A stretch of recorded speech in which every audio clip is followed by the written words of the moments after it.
আসসালামু আলাইকুম everyone, welcome back to Ishan's mom happiness channel. আজ আমি ক্যাপসিকাম চিকেন রেসিপি শেয়ার করছি।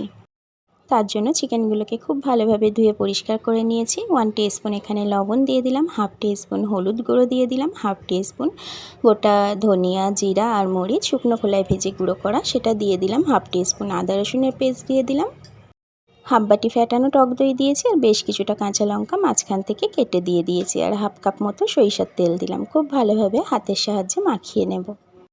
3 থেকে 4 মিনিট সময় নিয়ে সুন্দর করে এটাকে মাখিয়ে নিয়েছি। এটাকে ঢাকা দিয়ে একটা সাইডে রেখে দেব 30 মিনিটের জন্য।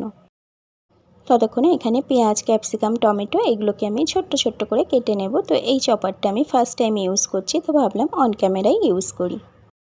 পেঁয়াজগুলোকে একটু বড় বড় করে কেটে খোসা ছাড়িয়ে নিয়ে এর মধ্যে দিয়ে দিয়েছি আর এটা হাতের সাহায্যে এইভাবে একটু প্রেস করে নিলেই সুন্দরভাবে চপিং হয়ে যায়। আর একদম ছোট্ট ছোট্ট কিছু কাটার জন্য এটা ভীষণ ইউজফুল। পেঁয়াজগুলোকে ছোট্ট ছোট্ট করে কাটা হয়ে গেছে, দেখেই বুঝতে পারছেন কতটা সুন্দর হয়েছে পেঁয়াজ কাটাটা। প্লেটের মধ্যে নিয়ে দেখাচ্ছি কতটা সুন্দরভাবে পেঁয়াজটা কাটা হয়েছে। এই যে দেখুন, একইভাবে অফ ক্যামেরায় ক্যাপসিকামগুলোকে কেটে নিয়েছি। এরপর টমেটোগুলোকেও কেটে নেব। এই যে টমেটোগুলো এইভাবে বড় বড় করে দিয়ে দিয়েছি। এরপর এটার সাহায্যে এই রকম ছোট্ট ছোট্ট হয়ে গেছে।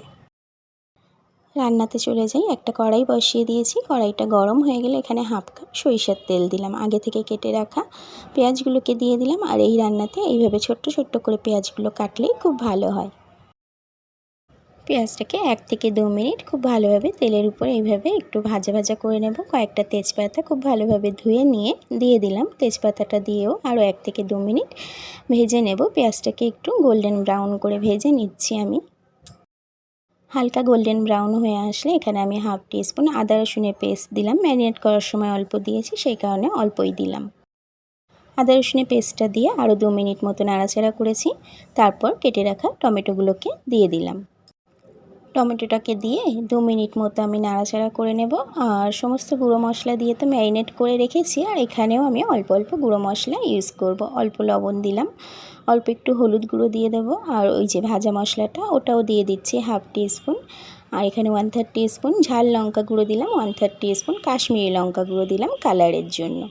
সব সময় তো একই রকমভাবে চিকেন খেতে ভালো লাগে না, কোনো জিনিসটাই একই রকমভাবে প্রত্যেক দিন ভালো লাগে না। তো মাঝে মাঝে একটু স্বাদের পরিবর্তনের জন্য এই রকমভাবে চিকেনটাকে ট্রাই করতে পারেন, অসাধারণ টেস্ট হয়। মশলা থেকে তেলটা আলাদা হতে শুরু করেছে, মানে মশলাটা খুব ভালোভাবে কষানো হয়ে গেছে। আগে থেকে ম্যারিনেট করা চিকেনগুলোকে এর মধ্যে দিয়ে দিলাম। যে পাত্রের মধ্যে চিকেনটা ম্যারিনেট করে রেখেছিলাম অল্প একটু হাফ কাপের থেকেও কম পানি দিয়ে খুব ভালোভাবে ধুয়ে দিয়ে দিলাম। আর এইটুকু পানি এই রান্নাটাতে ইউজ হবে, আর কোনো রকম পানি আমি এই রান্নাটাতে ইউজ করব না। 3 থেকে 4 মিনিট খুব ভালোভাবে মশলার সাথে কষিয়ে নেব। তারপর আগে থেকে যে ছোট্ট ছোট্ট করে ক্যাপসিকামগুলোকে কেটে রেখেছিলাম সেটাকে দিয়ে দিলাম। ক্যাপসিকামটা দিয়ে আরও 3 থেকে 4 মিনিট আমি এইভাবে করে কষিয়ে নেব। আর আজকের চিকেনটা একদম ক্যাপসিকাম ফ্লেভারের হবে, সেই কারণে এখানে আমি কোনো রকম ধনিয়া পাতা বা গরম মশলা ইউজ করব না। আমি ক্যাপসিকামের যে নিজস্ব একটা স্মেল আছে সেটাই আমি এই রান্নাটার মধ্যে রাখবো। ক্যাপসিকামটা দিয়ে খুব ভালোভাবে কষিয়ে নিয়েছি। এরপর ঢাকা দিয়ে গ্যাসের ফ্লেমটাকে একদম লো করে দিয়েছি 10 মিনিটের জন্য। 10 মিনিট পর ঢাকাটা ওপেন করেছি। কতটা পানি ছেড়েছে দেখেই বুঝতে পারছেন। আমি ওইটুকু পানি দিয়েছিলাম, তারপর কিন্তু আর কোনো রকম পানি ইউজ করিনি। মাংস থেকেই পানিগুলো ছেড়েছে, আর মাংসগুলো খুব ভালোভাবে সিদ্ধ হয়ে গেছে। যেহেতু চিকেনটাকে আমি 30 মিনিটের জন্য ম্যারিনেট করে রেখেছিলাম আর 10 মিনিট একদম লো ফ্লেমে রান্না হয়েছে, সেই কারণে চিকেনটা সিদ্ধ হয়ে গেছে। আর চিকেনটা সিদ্ধ হতে খুব একটা সময় লাগে না। আর কোনো রকম ঢাকা আমি এখানে ইউজ করব না। এইভাবেই একটুখানি আমি ঝোলটাকে কমিয়ে নেব। তো এখানে অল্প একটু চিনি ইউজ করলাম টেস্টের ব্যালেন্সের জন্য।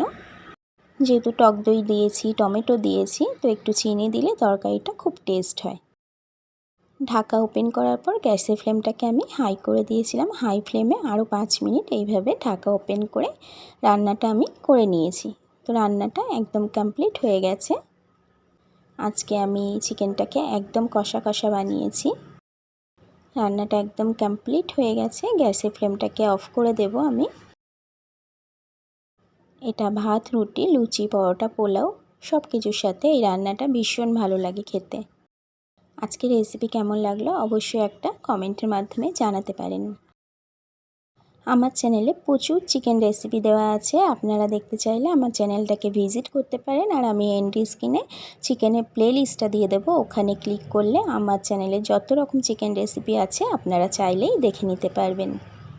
গ্যাসের ফ্লেমটা অফ করে দিয়েছি। তো ক্যাপসিকাম দিয়ে চিকেন কষার এটা ফাইনাল লুক। এরপর আমি একটু সুন্দর করে সার্ভ করে নেব। রেসিপি ভালো লাগলে লাইক কমেন্ট শেয়ার করে দিতে পারেন। আর আমার নেক্সট রেসিপি দেখার জন্য আমার চ্যানেলটাকে সাবস্ক্রাইব করে রেখে পাশে থাকা বেল আইকনটা প্রেস করে রাখতে পারেন। এতে করে যখনই নতুন ভিডিও আপলোড করব আপনার কাছে সাথে সাথে নোটিফিকেশান পৌঁছে যাবে। যারা অলরেডি কাজটা করে রেখেছেন তাদেরকে থ্যাংক ইউ সো মাচ। আবারও দেখা হবে নতুন কোনো ভিডিওতে নতুন কোনো রেসিপির সাথে। সবাই খুব ভালো থাকবেন, কাছের মানুষগুলোকে ভালো রাখবেন, আমার জন্য দোয়া করবেন, আমিও আপনাদের জন্য অনেক অনেক দোয়া করব। Thank you so much for watching my video. Allah bless all of you.